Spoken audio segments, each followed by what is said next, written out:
Cell junctions जैसा कि नाम बता रहा है, दो सेल्स को एक दूसरे के साथ फिजिकली होल्ड करने के लिए हमें चाहिए होते हैं सेल जंक्शंस, खासकर एपिथेलियल टिश्यू में। मान लीजिए स्किन हो गई या कि इंटेस्टिनल एपिथेलियम हो गया। कुछ मसल सेल जो होते हैं उनके बीच में भी होता है सेल जंक्शन, ताकि वो एक दूसरे से कॉन्ट्रैक्शन के दौरान दूर ना हो जाएं। तो सेल्स को होल्ड करके रखने के लिए सेल मेम्ब्रेन्स के बीच में ट्रांसमेम्ब्रेन प्रोटीन्स होते हैं, जिन्हें हम कहते हैं सेल जंक्शन। अब एक सेल का जो अपाइकल सरफेस है, वहां से लेकर नीचे की तरफ को एक सीक्वेंस में रखे होते हैं, जिनके नाम आप यहाँ पर लिख सकते हैं।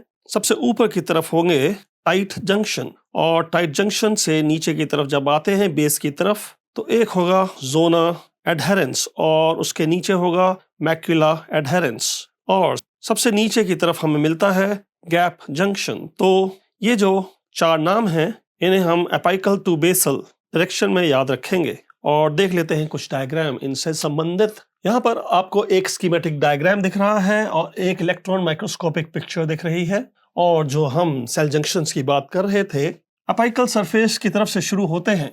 तो पहला नाम जो है टाइट जंक्शन है, और उसके बाद आपको मिलेगा जोना एडहेरेंस, और उसके बाद है मैक्युला एडहेरेंस, जिसको कि हम डेस्मोसोम भी कहते हैं, और चौथा हो गया गैप जंक्शन। और फिर एक सेल जंक्शन की हम बात करेंगे जो कि सेल को बेसमेंट मेम्ब्रेन से जोड़ता है, और उसे हम कह रहे हैं हेमी डेस्मोसोम, यानी कि आधा डेस्मोसोम। एक डेस्मोसोम हमने यहाँ पे देखा है, पर ये आधा डेस्मोसोम है, हेमी डेस्मोसोम, जो सेल को बेसमेंट मेम्ब्रेन से जोड़ेगा। ये एक सेल यहाँ पर है और दूसरा सेल यहाँ पर है, और ये जो हम देख रहे हैं नीचे की तरफ, ये है बेसमेंट मेम्ब्रेन। और इन दोनों सेल्स के बीच में जो सेल मेम्ब्रेन है, वहां पर होता है कुछ इंटरसेलुलर गैप, उसे भी हमें देखना है। तो आप सेल नंबर 1 और सेल नंबर 2 के बीच में जो सेल जंक्शन हम देख रहे हैं, इंटरसेलुलर गैप को भी हम रिप्रेजेंट कर लेते हैं। जैसे कि अपाइकल रीजन से आप आए, यह है प्लाज्मा मेम्ब्रेन एक सेल की, और फिर हम देख रहे हैं कि जब हम ट्रेस करते हैं प्लाज्मा मेम्ब्रेन को एक सेल की दूसरे वाले सेल से, तो उनके बीच में हमें कुछ गैप मिल रहे हैं, इंटरसेलुलर गैप, और उसकी जो डायमेंशन है वो भी एग्जाम में पूछी जाती है। इंटरसेलुलर गैप 20 नैनोमीटर है, 25 नैनोमीटर है, इस तरह से। तो यहाँ पर दो सेल्स हैं। यहाँ सेल नंबर 1 की जो है प्लाज्मा मेम्ब्रेन, उसको आप ट्रेस कर लीजिए, और आप देख सकते हैं कि इंटरसेलुलर गैप जो है वो चेंज हो रहा है। ये हमने सेल नंबर 1 की प्लाज्मा मेम्ब्रेन बनाई है। यहाँ पे आगे की तरफ का एक्सटेंशन इस मेम्ब्रेन का था, तो उसको हमने यहाँ दिखा दिया है। ये वाला लेवल जो है उसे आप यहाँ पर रिप्रेजेंट कर दीजिए, थोड़ा मैग्नीफाइड पिक्चर है ये। और वैसे ही सेल नंबर 2 जो कि हमने इस तरफ दिखाया हुआ है, इसकी भी प्लाज्मा मेम्ब्रेन आप दिखा दीजिए। तो सेल नंबर 2 जो ये रहा, इसकी प्लाज्मा मेम्ब्रेन जो हम दिखा रहे हैं, हमें समझना ये है कि इंटरसेलुलर गैप जो है, ये इसकी डायमेंशंस भी हमसे पूछी जाती हैं, तो उनकी वैल्यूज जो है वो हमें याद रखनी होती हैं। नैनोमीटर्स में एक्चुअली ये वैल्यूज होंगी। इस एरिया को यहाँ मैग्नीफाई करके फिर हमने यहाँ पर दिखाया हुआ है, और इस रीजन में तो हम हेमीडेस्मोसोम की बात करेंगे। और फिर हम जब अपाइकल सरफेस की तरफ देखते हैं, तो कुछ अपाइकल मॉडिफिकेशंस हमें यहाँ नजर आ रही हैं, जिसको हम कहते हैं माइक्रोविल्लाई। तो ये एक सेल में भी आप देख सकते हैं, और दूसरे सेल में भी। ये हैं माइक्रोविल्लाई, अपाइकल सरफेस प्रोजेक्शंस। अब जो सबसे पहला सेल जंक्शन हमें मिल रहा है, इसको हम कहते हैं टाइट जंक्शन। सेल के अपाइकल सरफेस की तरफ होता है, और इतना टाइट है कि दोनों सेल मेम्ब्रेन जो है एक दूसरे के बहुत ही पास होती हैं। ऑक्लूडिंग जंक्शन भी इसे कहा जाता है। तो यहाँ पर स्कीमेटिक डायग्राम में आप देखें, टाइट जंक्शन कह लीजिए या जोना ऑक्लूडेंस कह लीजिए, इसके पास प्रोटीन होती हैं जिनको कहते हैं ऑक्लूडेंस, और वो ट्रांसमेम्ब्रेन प्रोटीन्स होती हैं, एक सेल को दूसरे सेल से होल्ड करती हैं। और ये जो टाइट जंक्शन है, ये सर्कमफ्रेंशियल मैनर में एक बेल्ट की तरह जो है सेल के चारों तरफ होता है, यानी कि एक सेल जो है उसके चारों तरफ होगा टाइट जंक्शन, और वो होल्ड कर रहा होगा सेल्स को जो उसके पेरिफेरी में रखे होंगे। मान लीजिए एक सेल के अराउंड 5 सेल रखे हुए हैं,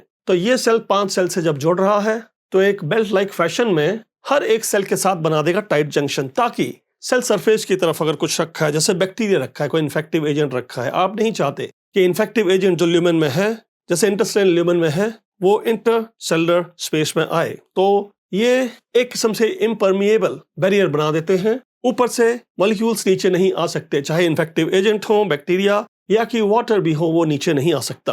तो टाइट जंक्शन बनाते हैं। जैसे कि आपको मालूम है, ब्रेन में होता है ब्लड ब्रेन बैरियर, वहां पर काम करेगा ये। ब्लड के अंदर चलने वाले इन्फेक्टिव एजेंट जो हैं वो ब्रेन टिश्यू में नहीं जा सकते, या कि ब्लड टेस्टिस बैरियर, वहां पर भी होते हैं टाइट जंक्शन। मगर कभी कभी ये टाइट जंक्शन जो है लीकी भी होते हैं, जैसे किडनी में प्रॉक्सिमल कन्वोल्यूटेड ट्यूब्यूल में ये सेमी परमिएबल हो जाते हैं। इनके अंदर होते हैं आयरन पोर्स। तो आयरन पोर्स के कारण जो है सोडियम पोटेशियम की मूवमेंट हो सकती है, लेकिन वो सेमी परमिएबल है। ऐसा नहीं कि इन्फेक्टिव एजेंट जो यूरिन में चल रहा हो उसको इस सेल के बीच में आने देंगे, वो नहीं पॉसिबल है। तो ये है टाइट जंक्शन या जोना ऑक्लूडेंस। और इंटरसेलुलर गैप जो है यहाँ पर बहुत ही नैरो होता है। अब इंटरसेलुलर गैप बढ़ गया है। यह है नंबर 2, जिसको कहते हैं जोना एडहेरेंस। और यहाँ पर पूछा जाता है जोना एडहेरेंस में इंटरसेलुलर गैप कितना होता है। आप कहेंगे जोना एडहेरेंस में इंटरसेलुलर गैप होता है 20 नैनोमीटर का। तो 20 नैनोमीटर का जो इंटरसेलुलर गैप है, जिसे आप यहाँ पर भी नोटिस कर सकते हैं, एक सेल दूसरा सेल मेम्ब्रेन के बीच का गैप 20 नैनोमीटर, ये है जोना एडहेरेंस। ये भी सर्कमफरेंशियल मैनर में ही होता है, यानी all around the cell belt like fashion में होता है। एक सेल जो है आसपास रखे 6-7 सेल के साथ जुड़ जाता है। एडहेरेंस मतलब एडहेर करके रखता है, होल्ड करके रखता है, सेल्स को एक दूसरे से जुदा नहीं होने देता। और इसमें जो आप देखेंगे साइटोस्केलेटल एलिमेंट्स होते हैं, माइक्रोफिलामेंट्स जो होते हैं वो एक्टिन फिलामेंट्स हैं। तो एक्टिन फिलामेंट्स का सहारा लेकर ये एक सेल को दूसरे सेल से कनेक्ट करके रखते हैं। तो ये था जोना एडहेरेंस। इसके नीचे आता है मैक्युला एडहेरेंस। मैक्युला का मतलब होता है स्पॉट, और इन्हें हम डेस्मोसोम भी कहते हैं। डेस्मोसोम कहें या मैक्युला एडहेरेंस कहें, आप देखेंगे कि एक कंपोनेंट इस तरफ है, दूसरा कंपोनेंट दूसरी तरफ। तो एक सेल के पास आधा कंपोनेंट होगा और दूसरे सेल के पास दूसरा कंपोनेंट होगा। और इनकी जो फिलामेंट्स हैं ये होती हैं केराटिन फिलामेंट्स। तो डेस्मोसोम्स के पास जो साइटोस्केलेटल एलिमेंट है वो केराटिन है। जोना एडहेरेंस के पास थे एक्टिन फिलामेंट्स और मैक्युला एडहेरेंस के पास हैं केराटिन फिलामेंट्स। और इन्हें स्पॉट वेल्डिंग भी कहा जाता है। जैसे मैंने कहा कि ये सेल्स को होल्ड कर रहे हैं एक दूसरे के साथ, मगर बेल्ट लाइक फैशन में नहीं कि सर्कमफरेंशियल हो। ये स्पॉट्स होते हैं, कुछ एक लोकेशन पर ही होंगे और एक सेल को आसपास वाले सेल से ये जोड़ रहे होते हैं। तो ये जो स्पॉट वेल्डिंग है या मैक्युला एडहेरेंस है या डेस्मोसोम है, यहाँ पर इंटरसेलुलर गैप कितना होता है। जब हम बात कर रहे हैं डेस्मोसोम की, तो वहां पर जो इंटरसेलुलर गैप है वो +5 है। यानी कि जोना एडहेरेंस में 20 नैनोमीटर था, तो यहाँ +5 मतलब 25 नैनोमीटर हो जाएगा। तो यहाँ पर हमने दिखाया है डेस्मोसोम को, जिसको हम मैक्युला एडहेरेंस भी कह रहे हैं या कि स्पॉट वेल्डिंग कह रहे हैं, और यहाँ पर +5 नैनोमीटर आप कर लीजिए, यानी कि टोटल 25 नैनोमीटर का इंटरसेलुलर गैप होगा। इस सेल मेम्ब्रेन उस सेल मेम्ब्रेन के बीच का जो स्पेस है, इसकी ही हम बात कर रहे हैं। और ये जो डेस्मोसोम है पेम्फिगस वल्गैरिस में कॉम्प्रोमाइज हो जाते हैं। पेम्फिगस वल्गैरिस में, जो कि एक ऑटो इम्यून डिसऑर्डर है, ऑटो एंटीबॉडीज बन जाती हैं और डैमेज करती हैं कैल्शियम मॉड्यूलेटेड एडहेरेंस को, कैडहेरेंस को। कैडहेरेंस जो होती हैं वो ट्रांसमेम्ब्रेन प्रोटीन्स हैं, जो कि डेस्मोसोम का कंपोनेंट होती हैं। तो डेस्मोसोम में आपको मिलेंगी सेल एडिशन मॉलिक्यूल्स, जिनको हम कह रहे हैं कैडहेरेंस। और ये जो कैल्शियम मॉड्यूलेटेड एडहेरेंस हैं या कैडहेरेंस हैं, इनको डैमेज कर रहा होता है ऑटो इम्यून रिस्पॉन्स। और जब वो कैडहेरेंस यहाँ पे डैमेज हो जाती हैं तो इंटरसेलुलर सेपरेशन हो जाता है, इंट्रा एपिडर्मल लीजन्स आ जाते हैं, स्किन ब्लिस्टर्स बन जाते हैं। और ना केवल स्किन में बल्कि म्यूकोसा में भी, क्योंकि जो कंपोनेंट हैं जिनको हम कहते हैं डेस्मोग्लीन 1 एंड डेस्मोग्लीन 3, ये कॉम्प्रोमाइज हो रहे होते हैं, तो स्किन ब्लिस्टर्स और म्यूकोजल ब्लिस्टर्स बन जाते हैं पेम्फिगस वल्गैरिस में ऑटो इम्यूनिटी के कारण। तो ये हमने बात करी है डेस्मोसोम की। फिर आते हैं गैप जंक्शन, और गैप जंक्शन को हम देख रहे हैं वो बना देते हैं एक टनल सेल्स के बीच में। और इसको जो बनाते हैं वो 6 यूनिट होते हैं, जिन्हें हम कहते हैं कनेक्सॉन्स। तो कनेक्सॉन्स जो हैं वो 6 यूनिट होते हैं जो अरेंज हो जाते हैं और एक सेल से दूसरे सेल की तरफ एक बना देते हैं टनल। और इस टनल के थ्रू पास हो सकते हैं सेल्स के बीच में फ्री एक्सचेंज ऑफ मॉलिक्यूल्स, जैसे glucose molecule, amino acid molecules या साइटोकाइंस या आयंस भी मूव कर सकते हैं।